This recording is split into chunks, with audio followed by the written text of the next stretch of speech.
So yesterday I had on a bright safety yellow hat because I was supposed to talk about commercial painting. We're going to talk about culture today. We've had some pivots, and many of you can understand as business owners that pivoting is probably like our best exercise move, right? It's something that we have to do. If you are in this room, I'm guessing that you know how to pivot because you are doing things to grow your business.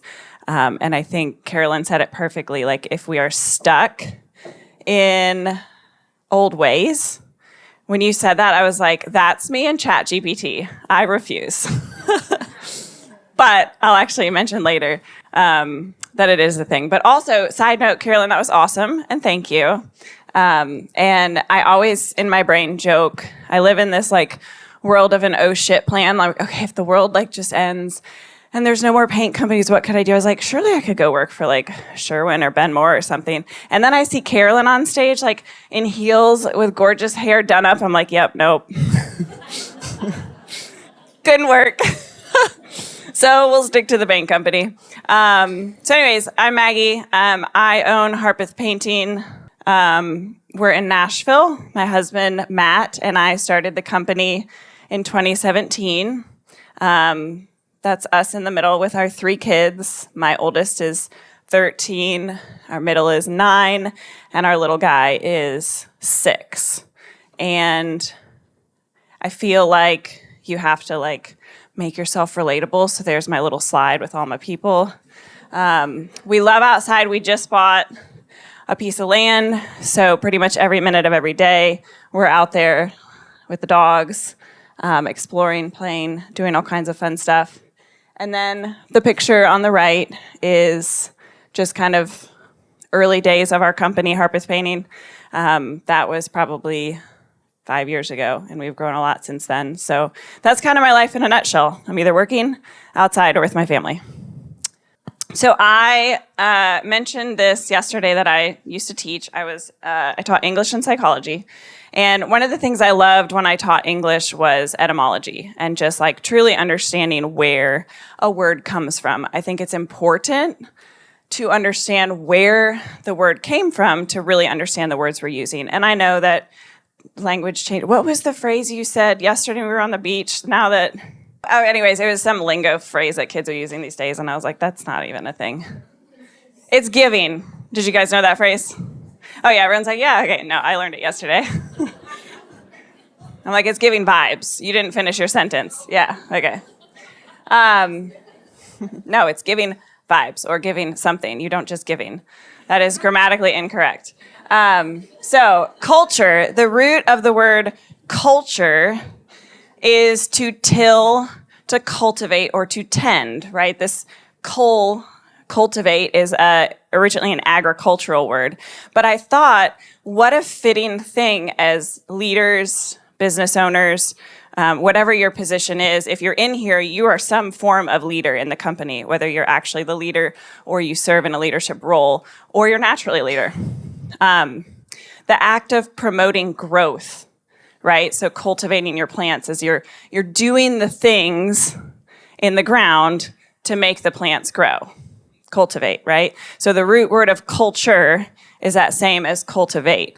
And I thought that was really interesting because when we talk about culture today, we're talking about the essence of your company and the essence of your team and all these intangible things that are hard to do. I have killed every ever-loving plant I've ever planted. Like, I don't know that I'm the right person to be talking about cultivating when it comes to agriculture. I kept okras alive during COVID.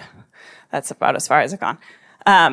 So anyways, so keep that in mind as we're kind of talking through this. Also, fun fact, I went down a rabbit hole when I was researching the etymology of culture, and did you know that the word avocado is the Aztec word for testicles?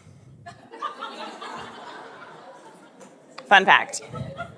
You guys can all write that down and tell everyone you learned something at Women in Paint. So when we talk about company culture, and you guys are intelligent people, these are probably bullet points that you could have put up yourself, but I must lay the groundwork. But it's a collection of the values, the behaviors, the attitudes, defines how we operate. It's basically the personality of the company, right? And so it's what you're giving. Is that the phrase? It's giving. It's a reflection of both the written and the unwritten rules. And that's kind of what we're going to talk about today. The big thing I want to note, I think we think about culture a lot as it relates to internal, right? What is the culture of my team? What is the culture of my company? And I'm like, hang on. I think our customers and our clients and our people outside the walls of our office or our paint thing feel this more than anything, okay? And I think that's an important thing to keep in mind as we're talking through culture. Shut the front door. Those are mangoes, aren't they? These are avocados? These are the largest testicles I've ever seen. No, that was the best thing that's ever happened. And we're done. All right. I'm going to take the word feel off the screen with these on the stage. Okay. Two different kind of like facets of culture that I want to touch on today. Both written culture as well as unwritten culture. Your written culture, your core values, your mission statement, the vocabulary you use in all of your marketing and branding, your org chart, believe it or not, is a huge piece of your culture. The job descriptions that you give people are a part of your culture. Unwritten things, these are the values that you carry. These are your behaviors. Funny enough, they don't always line up. The history of the organization. I think this is an important one. Again, we'll talk about all these. And then also, and the trickiest one, is how your employees or the people within your community interpret the written culture. So core values is something especially at our company, that we find really important. If you don't have core values within your company and you take anything away other than avocado, please spend the time and devote the time to giving core values to your company. If you're a leader in your company, know the core values of your company. And sometimes I still have to look it up and Google it because I get nervous when we list ours out, but it's a huge part of a lot of things. This is what drives our initiatives. So in our company, when we make goals for the next coming year, when we make decisions about large initiatives or big projects or anything that we're doing, we always refer back to our core values. Their accountability. If there's a conflict, if there's a question, if there's confusion, if there's uncertainty, we always revert back to our core values. It's our do or die for hiring and firing. Be all, end all. If you are not a core value fit, you will not start or stay in our company. Everyone's contract that they sign has the 5 core values of our company listed at the top of their contract.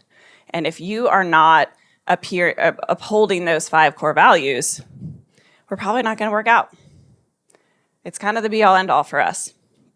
So these are our 5 core values. I think we stole one of them from Nick Slavic, and then we came up with the other ones. So does this look familiar, Kelly? We stole 2? Oh, God, he's so smart. So the first one is teamwork. I played volleyball all through college. I coached for many years after playing, and so teamwork was kind of a non-negotiable for me. I mentioned that I work with my husband, who has never played on a team a day in his life, and comes from a very different background. So he's all in on this. However, his ability to uphold this is sometimes tricky. So our first employee's name was Reese, and Reese started, he was a culture hire. So you'll hear me talk about we hire for culture. Reese had some construction experience, but for the most part, we knew Reese was a culture fit, And so his first week on the job, he's in the office setting up his computer. It's our first employee. We're like, I don't really know what you're going to do, but yeah. All right, welcome to the team. And Reese was like, hey, Matt, I can't figure out how to set up my printer. And Matt just looks at Reese and he was like, yeah, printers suck. And he walked away. And I was like, okay. Hey, babe, you probably should help Reese set up his printer. That's called teamwork. He's like, Reese should be able to set up his own printer. And I'm like, I think Reese is nervous.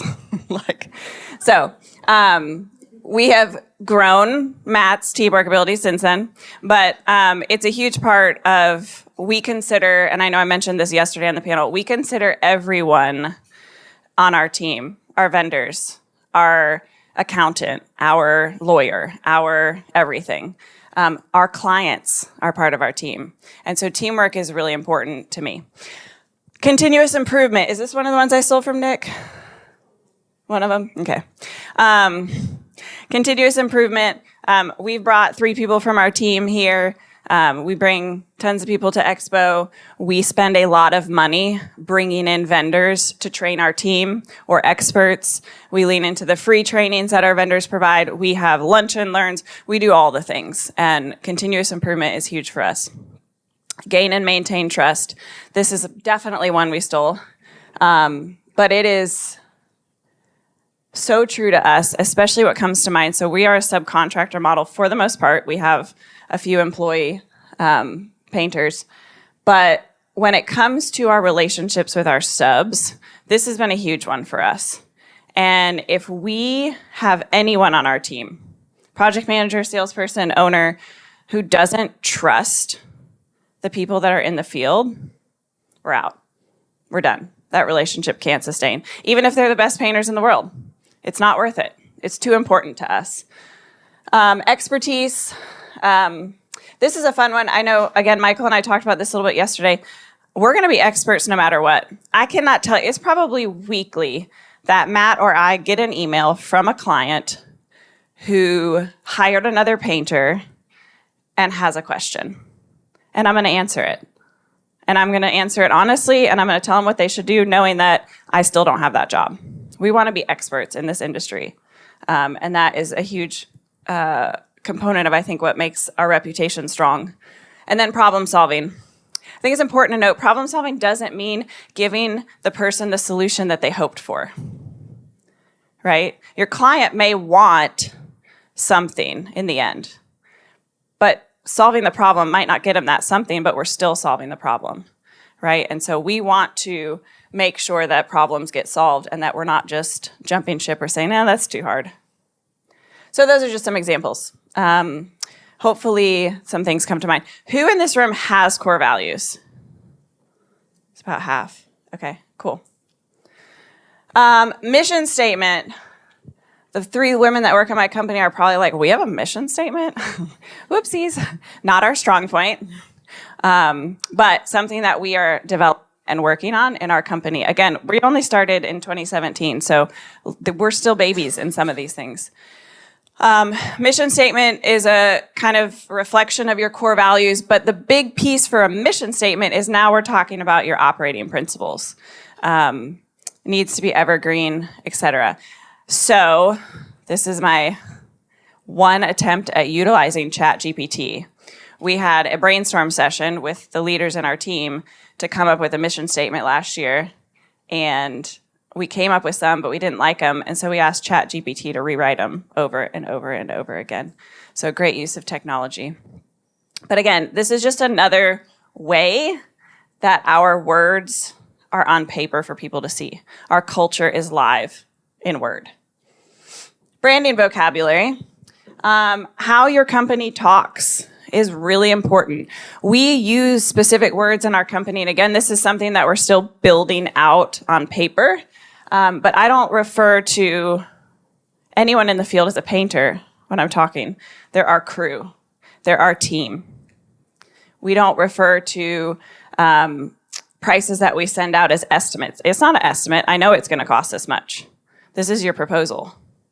And so we try to continue to build out the language that then reflects the culture of our company. And so the messaging that we send out to our clients includes language that has teamwork, that has expertise, that has problem solving, that has all those things within it. And then your org chart and your job descriptions, believe it or not, are a huge part of your culture. How you set these things up can impact your culture. My husband used to work for a company. He worked for a general contractor. He was an estimator, and so he would, do these big projects in the commercial building world. And his boss, while Matt was the one that found the relationship, sold the job, priced the job, produced the job, at some point, his boss would come in and change everything. He would change the bid. He would step into the production. He would do all these little things inconsistently to meddle and micromanage. That's frustrating, right? That's culture that's not written down. On a job description, Matt had this job and he was doing it, but the behavior of the boss was inconsistent with the job description. Autonomy is another big thing. So Eliza handles our marketing. If I told Eliza, I want you to just run free with our marketing. Go nuts. You know our core values. Have at it, girl. But then every single thing she did, I was like, no, fix that. No, delete that. And then I logged into the stuff and changed it myself. That's a really confusing culture. Then we have our unwritten culture. And this is how you lead. This is how you let people in your team talk and lead. These are actions and decisions. Maybe they're not written down on paper. Maybe they're more your behavior. This is Matt saying, teamwork's a core value. Printers suck, good luck. Okay. And these are the unwritten things. So this is my college volleyball coach. His name is Cole Tallman. If anyone saw West Coast Choppers, y'all remember that show? Anyone? Yeah, he looked just like the guy from West Coast, which is weird when he walked into a volleyball gym. But he was extremely impactful on my life, both as an educator, as a coach, and just as a leader in general. And he would always say, there's no such thing as a bad student, only a bad teacher. Always. He said, if you are not doing something correctly, he said, I have brought you on my team. He recruited us. He chose us. He brought us on our team. That means we were culture hires, right? If he brought us in and we were doing something wrong, instead of saying, you suck, figure it out, be better, he was like, what am I doing wrong? What is wrong with something that I did? What is missing in my leadership? What is missing in the structure of this program? And I took that to heart so deeply. And as a leader in our company, that's still to this day how I think. If there is a problem in our company, this is not a core value. This quote's not posted on our website. People on my team have probably heard me say it before, but this is how I inherently try to behave as a leader. So this is an unwritten culture piece. If something is wrong, I need to check what I've done or what I haven't done first before I go blaming other people's behaviors. So if you are oh crap, culture, I don't know what our culture is. I don't know what is our culture, what are we doing? Here are some tips. So reflect on your past experiences. So when Matt and I founded Harpeth Painting, we spent a lot of time thinking about what we wanted the company to look like. And I'm sure all of you who are business owners in here? Okay, so a little more than half.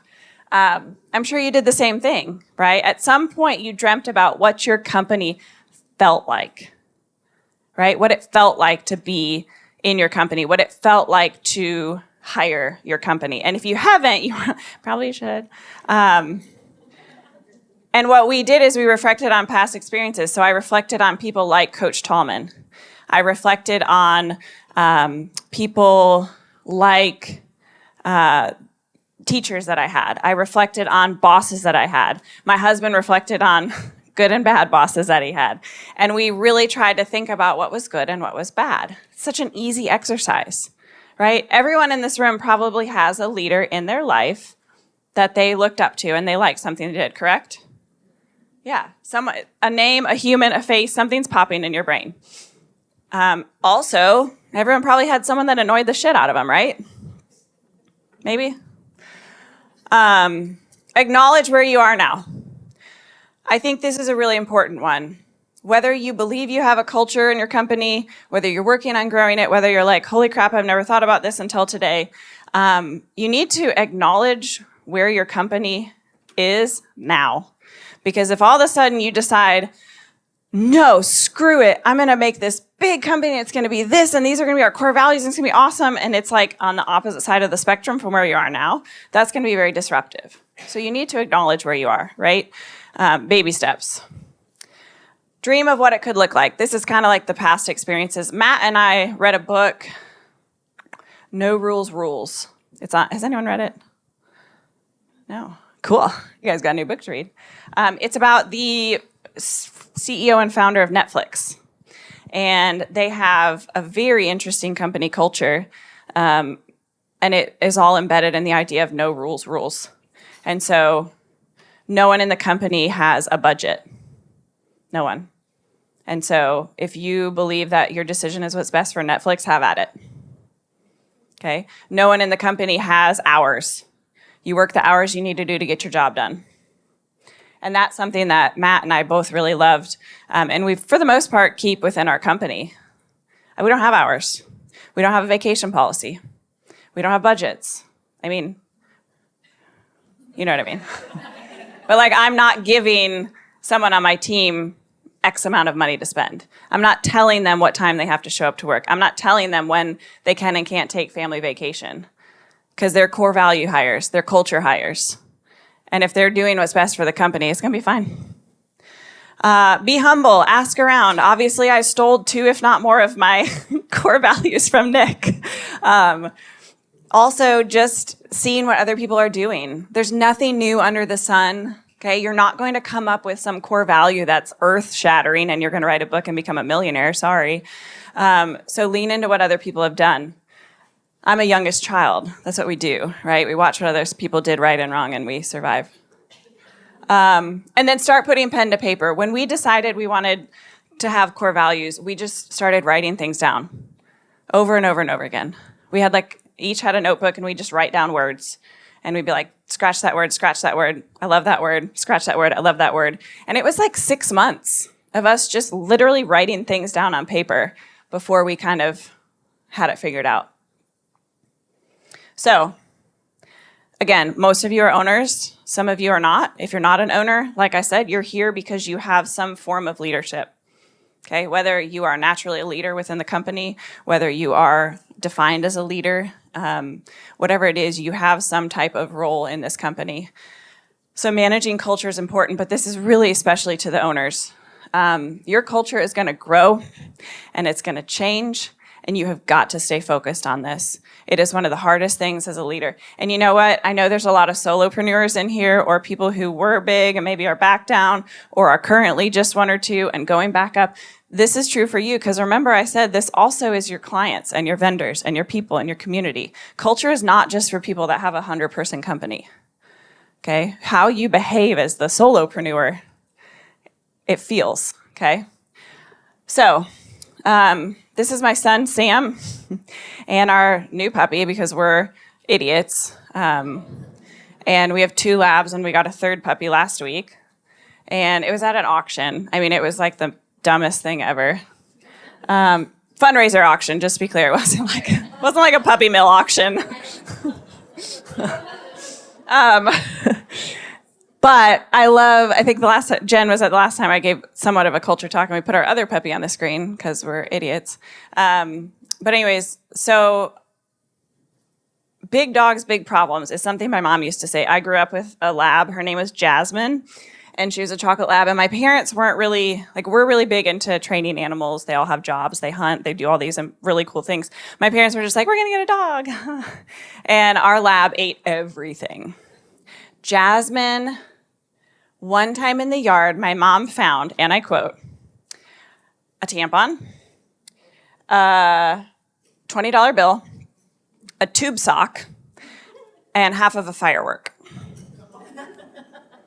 So that's fun. So my mom always used to say, she's like, big dogs, big problems. And so I loved that quote, especially when you think about the culture of a company, right? So if it's just you, or if it's you and one other person, it's really easy to keep a pulse, right? People always, I have 3 kids. Does anyone have more than 2 kids? A lot of people. Look at y'all go, fertile. So avocados. So everyone's always like, oh, you went from man on man to zone defense. And I'm like, yeah, no, that's not really how it works. This was exponentially different, okay? Because it's not just that Matt and I each don't have enough hands for the children. It's the fact that now my oldest and my middle have a relationship. My oldest and my youngest have a relationship. My middle and my youngest have a relationship. My husband has one with each 3 kids, right? So all of a sudden I went from managing like 4 relationships to whatever it is. I don't know. That's the exclamation point in the math class. I didn't get past that.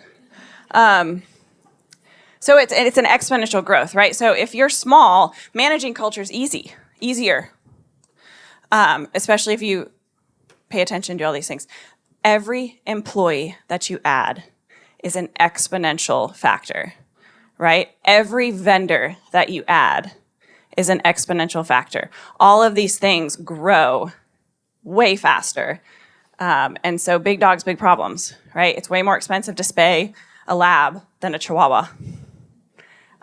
When the lab gets into something, it's way more destructive than the chihuahua, right? And neither one is bad. People love chihuahuas, people love labs. You do you. But I think it's important to note that that's going to have an impact as you grow. And as owners, as leaders, whatever it is, you have to know that. You have to know that when you hire someone new, you are exponentially adding to your job of managing this company's culture. So, I love that this is a room full of women. The last time I talked a little bit on culture, first of all, my husband was next to me, so I had to behave what I said, but also it was typical paint room, which is men. And I couldn't lean into this as much as I can here today. I believe that women were created with an intuition. I believe that we have an instinct that was given to us that is way more powerful than men. And Dave Ramsey always said this. Anyone like Dave Ramsey? I think he's great. He would always say when he hired an executive, does anyone know what he would do before he hired him? He would take them out to dinner with him and his wife. And so he would invite this potential hire. He would say, bring a +1, because, legally you can't say bring your husband or wife. Bring your +1 to dinner with me and my wife. And he said, I never hired a C-suite level person without my wife's approval because I trust her intuition. It's huge. And you guys are all like, yep. You feel it like in your tummy, right? Or your heart or whatever, counselors, you feel it in your shoulder, your tummy, whatever. And so use that intuition, okay? If you feel like something is funky or off, lean into it, okay? You're not going to figure it out in one conversation, but lean into it. Pay attention, observe, figure it out. Something's probably off if you feel like something's off. Get feedback. This is painful. You can do this internally. You can do this, like if you have other leaders in the company, you can ask people within your team. If you ask anyone on my team, I lean in a lot. I'm very open and honest about how things are going and what people need. And typically I lean into the females, but... and then also seek advisory support. How many of you guys have a business coach or some type of mentor that's like more than just, I look up to her? Okay, so not a ton. Highly recommend to seek advisory support and to include culture as part of that conversation. I think it's easy to talk about money. It's easy to talk about growth. It's easy to talk about org charts and hiring and all these tactical things. But asking your business coach, like, hey, can we talk about my culture for a little bit? Can you help me understand where my culture is? And they may ask questions and you realize that you're doing great. But great options there. So I think it's really simple. Be a great person. Hire great people. Like I said, we hire for culture. I'd say over half of our company, at least within the office, has never painted and has never been in the paint industry. I hired people that I know have our core values, people that I know are going to lean into our company, and their culture fits. if you're a great person and you hire great people, then you just let everyone be awesome. It's going to be great. Ta-da. Questions? Do we have time for that? Yeah. Michelle. So I'm asking about culture, and she's saying fundamentally that comes down to your core values and the creating core values. When she asked, not a ton of you said you had core values yet. That was something I tuned in on after this year's expo. Actually, I thought I had core values, and then I went to the expo and I learned all about it. And then I was like, no, that's not actually my culture or my core values. They were just a bunch of really kind of cool words, I thought. And then it was a case of going home and, revisiting all of that. My core values, just to share as an example quickly, was growth-minded, passionate, intentional, teamwork, and caring. And if you know me, passionate and caring, and that's just kind of revisiting, and that's just who I am really at the basis. But my question to you, Maggie, is do you have any tips on how do people zoom in or figure out? Like I said, I had to go home and rethink. Do you have any thoughts on that? I can say what I did, but What did you do?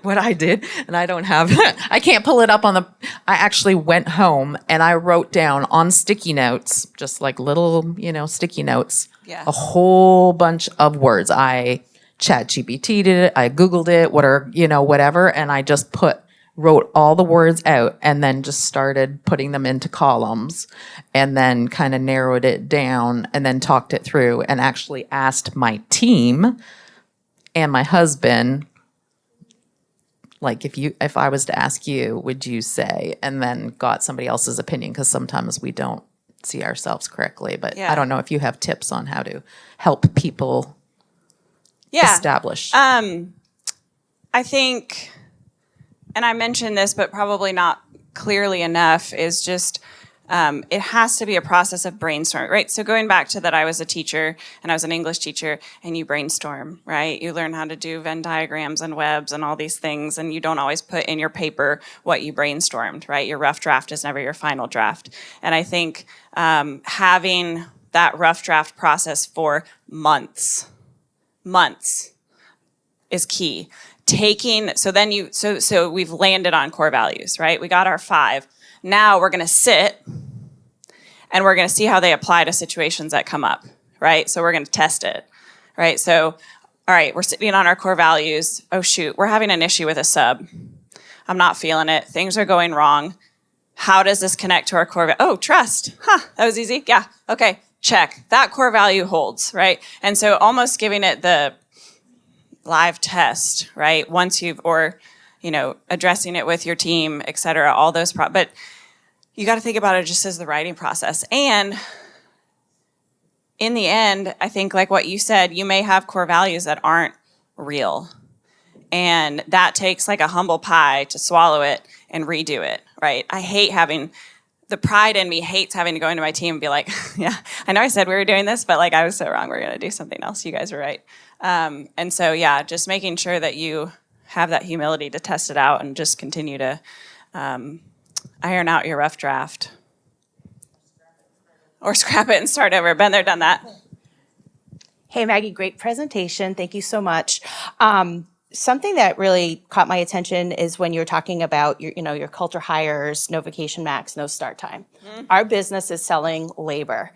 How are we getting painters max vacation time and no start time when we're trying to coordinate? Or is this more for your admin team? That's more for the office team. Okay. Sorry, I should have cleared. So because we are primarily a subcontractor model, honestly, though, then that kind of lends itself too, because if a sub wants to take a vacation, I can't control that. So funny enough, kind of also. But yeah, that's more for salary or office team. Cool. Yeah, the painters need to show up when the client's expecting them. Thanks. Sorry. And you still can. Yeah, with your office team. Right. Yeah. I want to piggyback off of that because this is why I haven't been able to grow, because I can't find people that have the level of integrity, the work ethic, craftsmanship abilities that I do. And so I'm just starting to dabble in subcontracting, like my prep or wallpaper hanging, whatever. And it's great, but it's like some people don't want to start till 11 a.m. or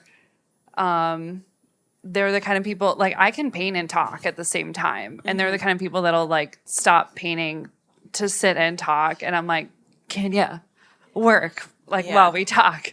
And so I want to maintain a healthy culture where I'm not controlling and like, but I'm also like, we got shit to do. So do maybe Michael or anyone else have something to contribute to like, how do you get people on site to be on the same culture level with you? Yeah, we have a very extensive onboarding process, and I'd be more than happy. I can give you my contact, and we can share it. It's very detailed in terms of when a subcontractor first comes in our inbox, whether we found them or they found us out. There is a detailed process about kind of what we take them through. What questions we ask. And so by the time they are on a job, we've acknowledged the core value piece. Now, granted, people surprise you, but we treat onboarding crews probably more strict than I would onboard an office employee in terms of the process that we take them through. And so maybe preemptively like setting expectations before they come Yeah. on site. Yeah. That's And smart. also, I mean, so again, kind of piggybacking, like, yes, I need my crews to show up at 8 if we tell the client it's going to be 8. But also, if they want to start at 11, I don't see why we can't start at 11. If they want to talk, as long as they finish within the deadline, within the hours, and within the expectations, talk. I mean, I know we had a client the other day tell me, she was like, I just really would have appreciated if your painters hadn't have been on TikTok in my house. And I was like, I'm sorry. Like, I totally get that. But also, we finished on time. The house looks great. And maybe that was just his way of taking a brain break, right? Now, he's not the type of person that just sits on there all day. So I do think, to kind of go off what you're saying, like that culture does blend into our painters a little bit, and allowing them to have some autonomy to do things how they want to do, because I want them to be craftsmen. I don't want to micromanage them. So It's a hard balance. girl, we're all humans trying to raise humans and interact with humans. Any other questions? And let me just say something real quick, because the hiring topic is a big one. And you guys are probably all aware now that we've had to do some major shifting with presentations because some people couldn't make it here. One of the topics that we were really excited about was Breakthrough Academy was going to do a whole session on hiring. It's huge, right?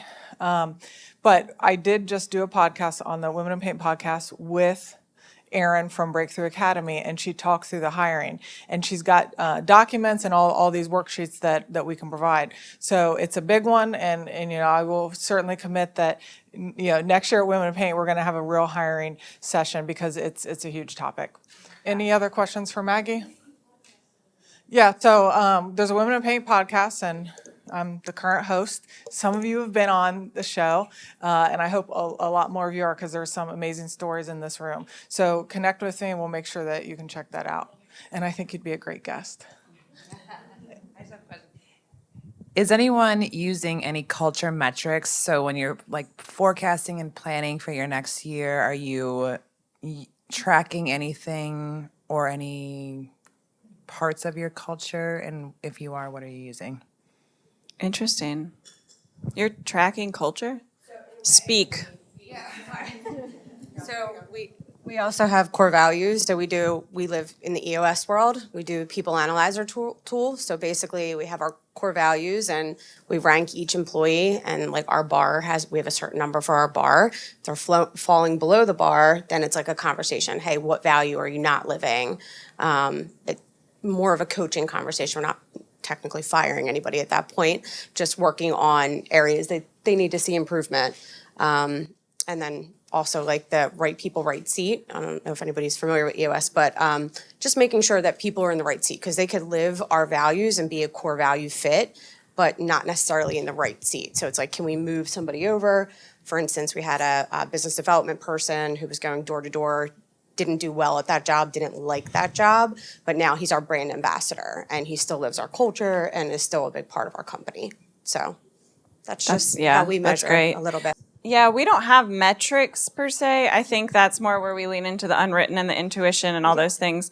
And then I think more so is just the continuous use of the language and the word, like continuing to embed the culture to where it's like not even a choice is kind of, I think, more. But I don't know, metrics, I love numbers, but woof, you just entered into not my territory.